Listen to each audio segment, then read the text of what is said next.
हो गया। चल देखिए, आप जो मध्यकालीन भारत देख रहे हैं, इसमें आप देखेंगे मुस्लिम आक्रमण। तो जो मुस्लिम आक्रमण हुआ है आपको दो स्थानों से हुआ है। एक तो अरब से आए हैं, अरब से कौन आया था? अरब से आया है कौन? मोहम्मद बिन कासिम। जो मोहम्मद बिन कासिम है,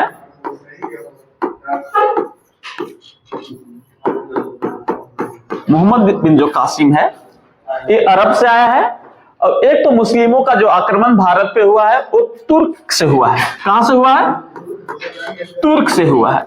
और तुर्क से हम आपको बता दें कि दो जो मुस्लिम शासक है उन्होंने आया है, वो आक्रमण किया है। एक तो देखेंगे तुर्कोला में हम आपको पढ़ाएंगे मोहम्मद गजनी। क्या पढ़ेंगे? मोहम्मद गजनी। दूसरा जो पढ़ने के लिए आपको मिलेगा वो है मोहम्मद गौरी। मोहम्मद गौरी, ठीक है। तो देखेंगे मुस्लिमों का जो आक्रमण भारत पे हुआ है वो आपको मध्यकालीन भारत में पढ़ना है। हम आपको यह बता देते हैं कि एक तो अरब से आक्रमण हुआ है, अरब से आक्रमण किया था मोहम्मद बिन कासिम। और तुर्क से जो आक्रमण हुआ है वो किया है मोहम्मद गजनी, और दूसरा किया है मोहम्मद गौरी। तो आपको हम पिछले क्लास में मोहम्मद बिन कासिम के बारे में पढ़ा दिए हैं। आज की जो क्लास में आप पढ़ेंगे किसके बारे में पढ़ने वाले हैं? मोहम्मद गजनी के बारे में। तो आज की जो क्लास में हम लोग तुर्क आक्रमण देखने वाले हैं। तुर्क में आक्रमण जो फर्स्ट है वो कौन किया है? मोहम्मद गजनी। ये जो मोहम्मद गजनी के थोड़ा सा जीवनी हम आपको बताते हैं। मोहम्मद गजनी, आखिर मोहम्मद गजनी था कौन, कैसे भारत आया, क्या इसका उद्देश्य था भारत पर आक्रमण करने का, वो सारी चीजें हम आपको बताने वाले हैं। एक अर्थ से लाइन बाय लाइन हम आपको पढ़ाएंगे और बहुत डिटेल से पढ़ाने वाले हैं। देखेंगे, सुनिएगा।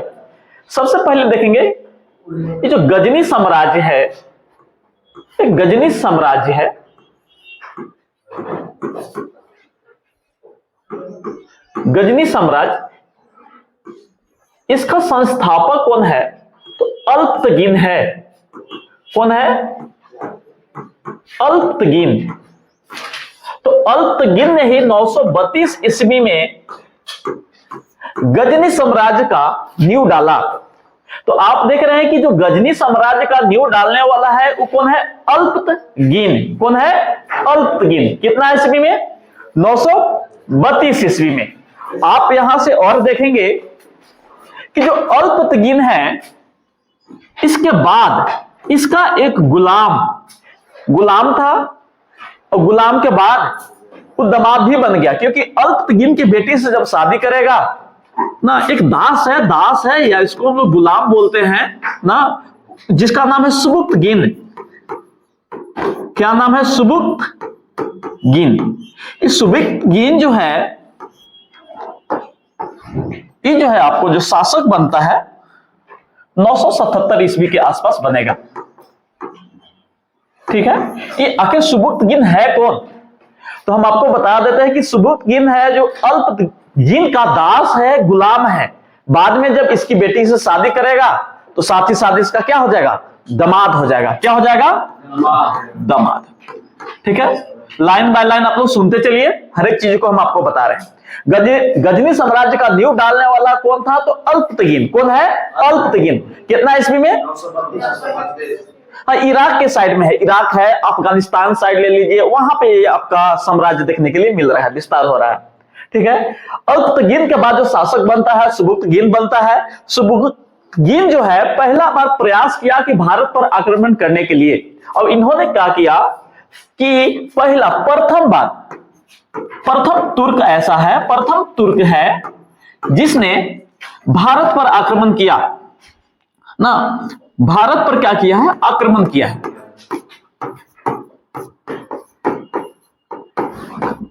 ठीक है। प्रथम तुर्क है जिसने भारत पर क्या किया है? आक्रमण किया। अब भारत के जो शासक है हम आपको बता देते हैं, भारत के समय शासक हिंदू शाही चल रहा है।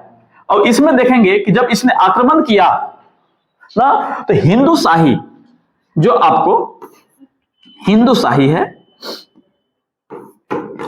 पंजाब में हिंदूशाही, पंजाब में कौन चल रहा है? हिंदूशाही वंश, हिंदूशाही वंश।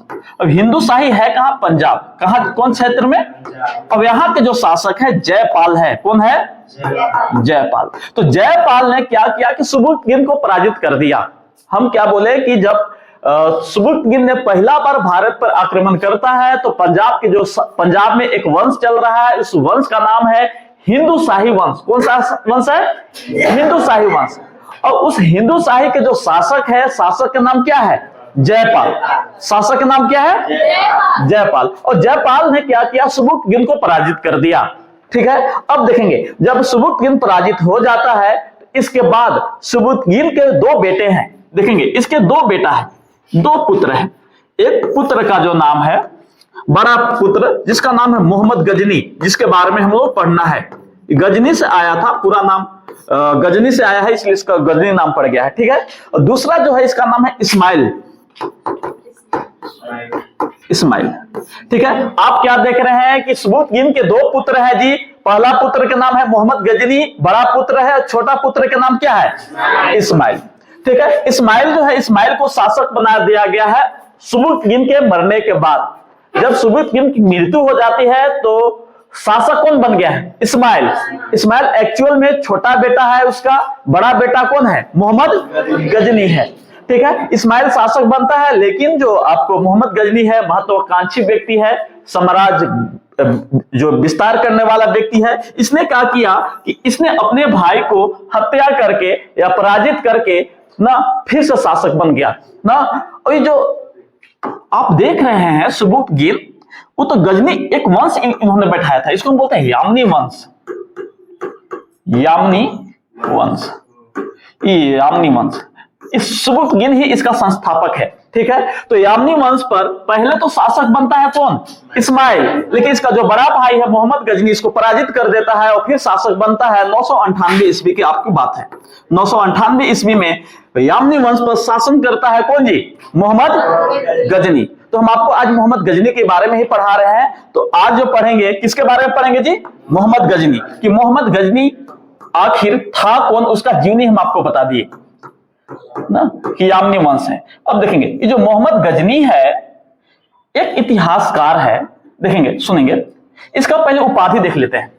मोहम्मद गजनी के हम लोग दो उपाधियां, बगदाद है ना, बगदाद के एक खलीफा है, खलीफा, उन्होंने इसके दो उपाधियां दिया है।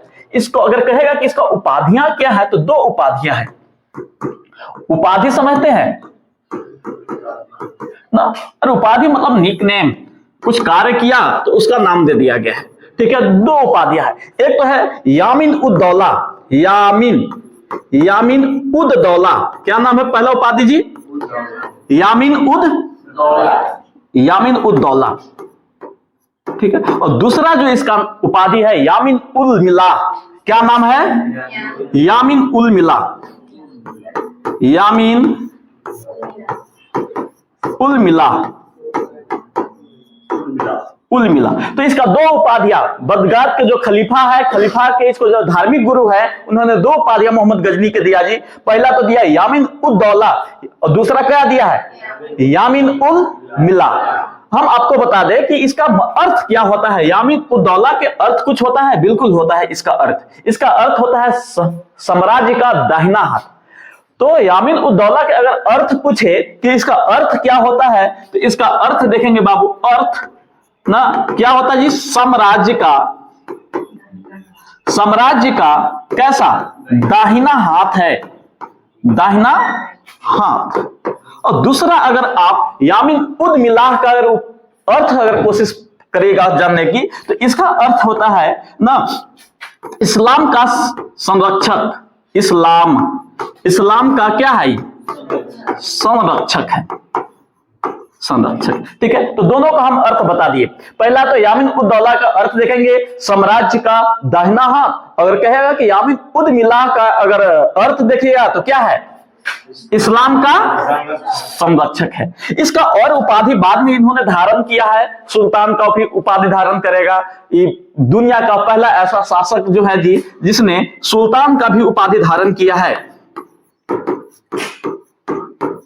सुल्तान ना, पहला दुनिया के पहला ऐसा शासक है जिसने सुल्तान का उपाधि धारण किया और बाद में गाजी का भी उपाधि धारण कर लेगा। बाबर भी गाजी का उपाधि धारण करता है, लेकिन इसने भी क्या किया है कि गाजी का उपाधि धारण करेगा, गाजी का। तो आप इसका 4 गो उपाधि आप देख लिए, ठीक है। और हम आपको बताएंगे कि इसका एक और उपाधि दिया गया है, देखेंगे, बुद्ध सिकन, नाम है बुद्ध सिकन। अब बुद्ध सिकन का अर्थ क्या होता है, तो मूर्ति भंजक, मूर्ति भंजक। मूर्ति भंजक कहने का अर्थ है कि मूर्तियों को तोड़ने वाला, ठीक है। ये पहला ऐसा शासक देखने के लिए मिलेगा, मुस्लिम आक्रमण था जिसने मंदिरों को क्या किया है, तोड़ा है। तो आप इतना सारी उपाधि देखिए। सुल्तान पहला बार इसने दुनिया में पहला बार इसने सुल्तान का उपाधि धारण किया है, गाजी का उपाधि धारण किया है, और इसको एक और उपाधि दिया गया है, बुद्ध सिकन का जी, बुद्ध सिकन। इस बुद्ध सिकन का अर्थ क्या होता है, मूर्ति भंजक, और मूर्ति भंजक का अर्थ क्या होता है, मूर्तियों को तोड़ने वाला। तो अब हम लोग देखेंगे कि इसने कितने बार आक्रमण किया। तो कहा जाता है कि जो हेनरी है, इतिहासकार हेनरी, उन्होंने बताया कि इसने भारत पर 17 बार आक्रमण किया है ना। तो हेनरी के अनुसार ना, हेनरी इलियट है पूरा नाम है उनका, देखेंगे, एक इतिहासकार है जिसका नाम है हेनरी इलियट। हेनरी इलियट कौन है, एक इतिहासकार है। इनके अनुसार कहा जाता है कि मोहम्मद गजनी ने भारत पर 17 बार आक्रमण किया और लगभग 17 बार इस सफल होने की हो जाता है, ठीक है। तो हेनरी इलियट के अनुसार इसने भारत पर कितने बार आक्रमण किया है, 17 बार मोहम्मद गजनी ने आक्रमण किया है, ठीक है। तो हम लोग 17 आक्रमण को तो नहीं देखेंगे, लेकिन जो जो आपको प्रमुख आक्रमण है वो हम आपको बताने वाले हैं ना। तो सबसे पहले जो है ध्यान से सुनेंगे कि इसने क्या किया कि 1000 ईस्वी से लेकर के 1027 ईस्वी के बीच में इसने आक्रमण किया है। और कितने आक्रमण है, 17 गो आक्रमण है। तो हम लोग देख लेते हैं कि पहला आक्रमण कब किया है, और कुछ जो मेन पॉइंट है उसको हम लोग देखने वाले हैं यहां से, ठीक है। ध्यान से सुनिए। तो पहला जो इसका आक्रमण है वो है 1000 ईस्वी में।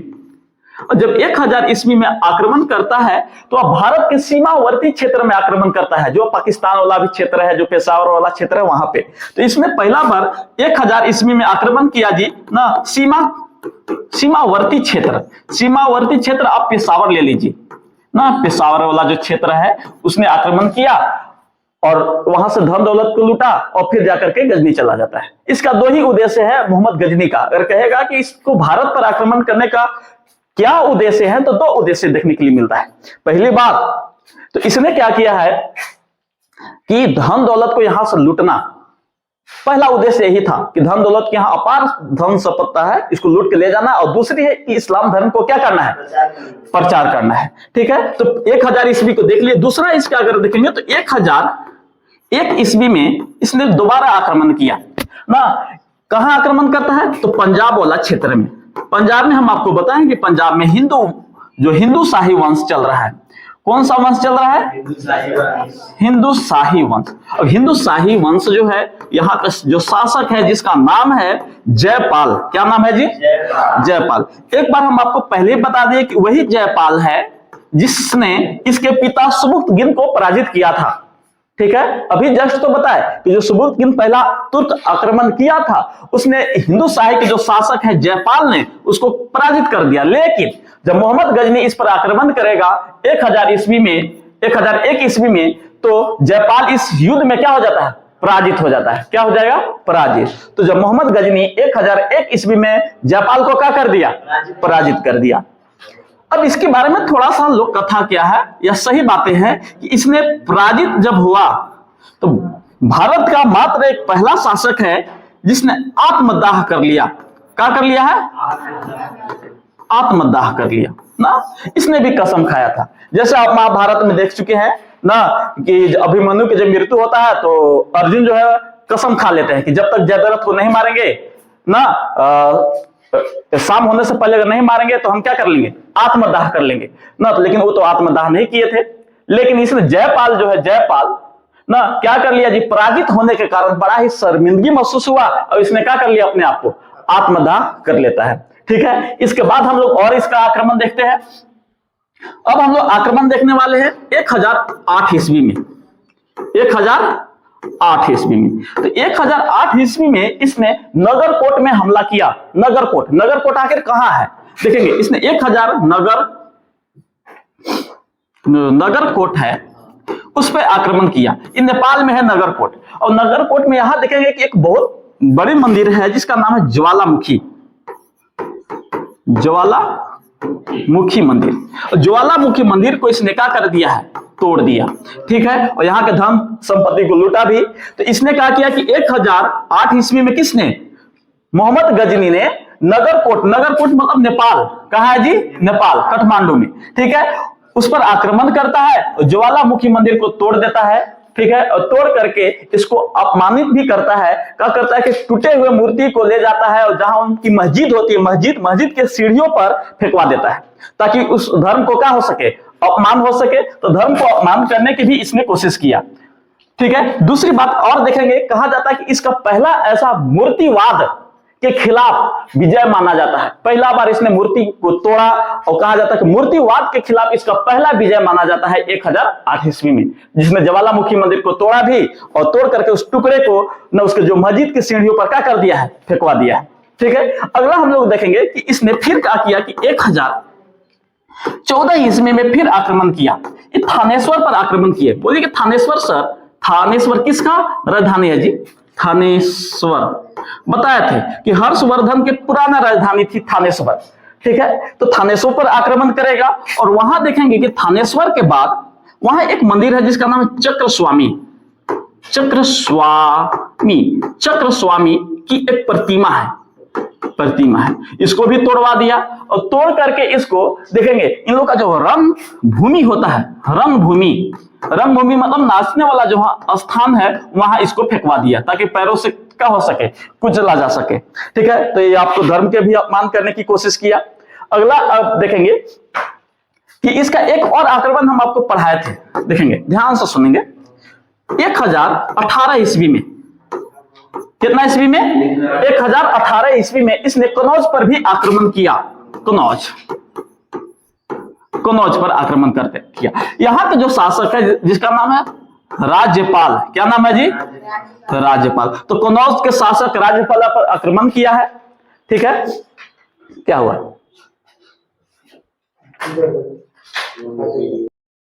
चलिए ठीक है। तो देखेंगे फिर इसने सुनो, देखें फिर इसने क्या किया है, थानेश्वर को, तो हम बोले कि थानेश्वर के जो मंदिर है, चक्रस्वामी के जो प्रतिमा है, उसको तोड़ देता है, और रंगभूमि जहां नाचने वाला स्थान पर वहां पर भिगवा देता है, ठीक है। दूसरी बात देखेंगे कि इसने क्या किया कि 1018 ईस्वी में कनौज को जीता, और कनौज के जो शासक है राज्यपाल मोहम्मद गजनी के सामने आत्मसमर्पण कर दिया है, ठीक है। तो हम जब चंदेल वंश पढ़ा रहे थे तो उसमें बताए थे, जब चंदेल वंश पढ़ाए थे, तो उसमें बताया था कि चंदेल वंश का एक शासक है प्रतापी, जिसका नाम है विद्याधर। क्या नाम था, विद्याधर को पता चला कि राज्यपाल ने मोहम्मद गजनी के सामने बिना लड़े आत्मसमर्पण कर दिया है, तो विद्याधर ने राज्यपाल की हत्या कर दिया था, ठीक है। ये बातें हम आपको चंदेल वंश पढ़ा रहे थे, उस टाइम भी बताए थे, ठीक है। तो 1008 ईस्वी में कनौज के जो शासक है राज्यपाल को पराजित नहीं किया, तो लड़ा ही नहीं, इसने ऐसी आत्मसमर्पण कर दिया बिना लड़े। यह देख करके चंदेल के शासक जो विद्याधर है वो राज्यपाल की हत्या कर दिया। हम आपको यह भी बताया था कि विद्याधर मात्र एक ऐसा शासक है जिसने मोहम्मद गजनी के आक्रमण को रोकने का प्रयास किया, ठीक है। भारत के मात्र एक ऐसा शासक है, कौन जी, राज्यपाल ने, विद्याधर। आगे देखेंगे इसका अगर प्रमुख आक्रमण देखिएगा तो 1025 का है, देखेंगे। तो इसने क्या किया है कि 1025 ईस्वी में प्रमुख इसका आक्रमण माना जाता है। 25 ईस्वी में क्यों प्रमुख आक्रमण है, क्योंकि इसने सोमनाथ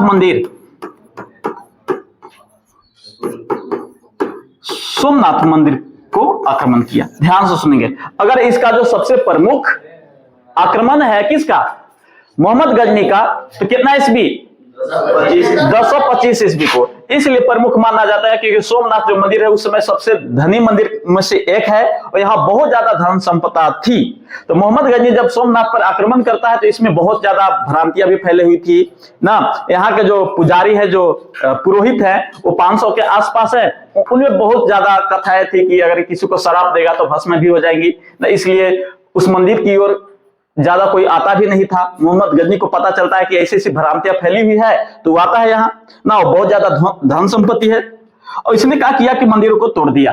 ठीक है, यहाँ कहा जाता है कि जो पुजारी है यहाँ पूजा कर रहे थे जी, और इन्होंने भगवान के भरोसे बैठ गया ना, बोला कि भगवान ही आकर के हमको रक्षा करेंगे, लेकिन भगवान आए ही नहीं, इन लोग यज्ञ करते ही रह गया, और मोहम्मद गजनी के जो सेना है सबको क्या कर दिया, हत्या कर दिया, कत्लेआम कर दिया। ठीक है, इसलिए बाबू बोला गया है कि जब भगवान आपको हाथ पैर दिए हैं तो आपको कोई मार रहा है तो चुप रहने की आवश्यकता आपको नहीं है। ठीक है, अगला आपको मार रहा है तो आप चुप होकर के बैठने की कोई आवश्यकता नहीं है। आप देखिए, खुद आप देखेंगे कि जब भगवान खुद धरती पर अवतरित हुए राम और कृष्ण के रूप में, तो आप देखो उन्होंने भी कर्म किया कि नहीं, यह दिखलाने के लिए कि मानव अपना कर्म करे। तो जब आप को जो शरीर है, पैर हाथ सलामत है, तो आप अपना कर्म करने से मत भूलिए, क्योंकि भगवान खुद स्वयं आकर के कर्म किए हैं। कृष्ण भगवान क्या बोले हैं गीता में उपदेश देते हुए अर्जुन को, बोले थे कि मैं क्या नहीं कर सकता हूं, मैं तो भाई बोला कि मैं तो तुरंत ही युद्ध समाप्त कर दूंगा, लेकिन वो क्या बोले कि मैं अपना कर्म कर रहा हूं। तो आप लोग को भी चाहिए कि आप लोग क्या करें, कर्म करना ही चाहिए। ऐसा नहीं कि भगवान के भरोसे बैठे रहें और सारी चीजें आपको ऐसी उपलब्ध हो जाएगी। ठीक है, कर्म करना आपको ज्यादा जरूरी पड़ती है। तो इनके जो पुजारी है, पुजारी को कत्लेआम किया। कहा जाता है कि इसमें 50,000 से ज्यादा, 50 जो हजार है उससे ज्यादा आदमी इसमें मारे गए हैं सोमनाथ के मंदिर में। ठीक है, और कहा जाता है कि यहां से इतना ज्यादा जो धन संपदा लूटा, 20 लाख दिनार के आसपास संपदा लूटा। इसने अपने साथ बहुत सारी मात्रा में ऊंट लेकर के आया था, गधा लेकर के आया था। इसने क्या किया कि जितना भी यहां से धन, सोने चांदी और जो भी हीरे मोती के जो जेवरात हैं उन्होंने लूट के लेकर चला गया।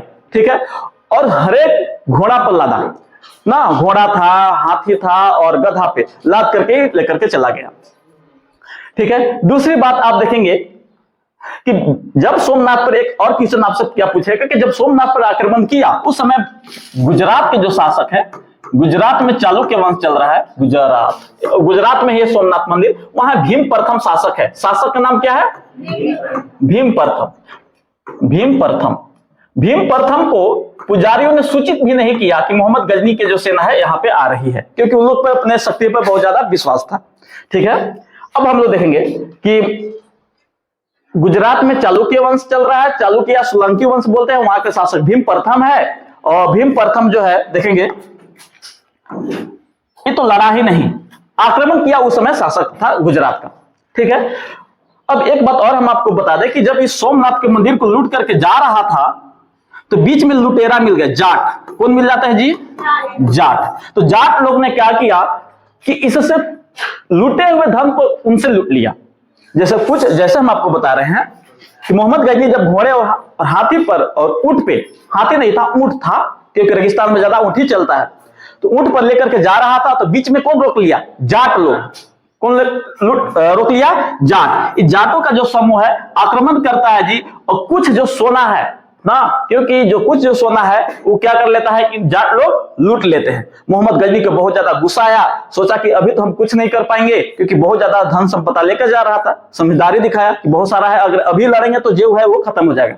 इसलिए चुपचाप जितना बचा सका वो लेकर के कहां चल गया, गजनी। और दोबारा सोचा कि इन जाटों के खिलाफ अंतिम आक्रमण फिर किया 1027 ईस्वी में, 2 साल के बाद फिर आया, और किसके खिलाफ युद्ध किया जी, जाटों के विरुद्ध। इसका अंतिम आक्रमण 1027 ईस्वी में था जाटों के विरुद्ध। क्यों, क्योंकि जाट जो थे इसके कुछ जो धन है क्या कर लिए थे, लूट लिए थे, जब ये सोमनाथ के मंदिर को लूट के जा रहा था तब। अब हम लोग आगे देखेंगे, कहा जाता है कि इसको 1030 ईस्वी में इसकी क्या हो जाती है, मृत्यु हो गई ना। कुछ बोला कि इसको रोग से मृत्यु हो गया, और कुछ तो इतिहास की एक धारा यह भी कहती है कि इसको इतना ज्यादा धन संपदा देखा कि देख करके पागल हो गया, और पागल होने के कारण ही मोहम्मद गजनी फिर क्या हो गई है, मृत्यु हो गई है ना। तो अब कौन बात सही है कौन गलत है वो आपको कभी नहीं पूछी जाएगी, बस याद रखिए कि इसकी मृत्यु कितना ईस्वी में हो गई है, 1030 ईस्वी में हो गया है।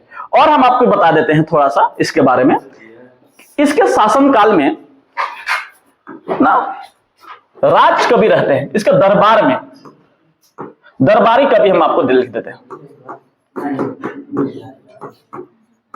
यहां से भी क्वेश्चन बनते हैं दरबारी कवि, एक ट्रिक दे देते हैं उससे से याद रखेगा। ट्रिक, दरबारी कवि का नाम है फूफा। क्या नाम है जी? फूफा। तो इसके दरबारी कवि का नाम क्या है? फूफा नाम है। देखेंगे एफ से हो जाएगा बाबू फारूकी। कौन है? फारूकी। फारूकी लिखाता है, ठीक है। दूसरा यू से हो जाएगा उत्वी। कौन हो जाएगा? उत्वी। एफ से हो जाएगा फिरदौसी। कौन हो जाएगा? फिरदौसी। और ए से अलबरूनी। ए से क्या हो जाएगा?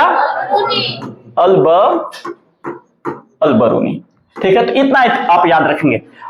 देखेंगे इसके राज कवि का नाम क्या है? फूफा। क्या नाम है? एफ से, यू से, एगाव एफ से, और एगाव ए से क्या?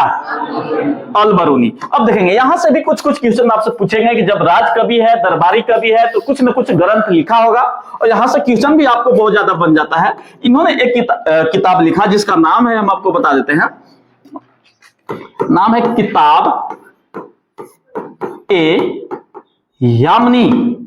यामनी। इसको तारीख ए यामनी भी कहते हैं। तारीख ए यामनी, ठीक है। और इसमें पहला बार ऐसा लिखा हुआ है जी कि जो हिंदुस्तान है, जो भारत है, वो सोने के चिड़िया है।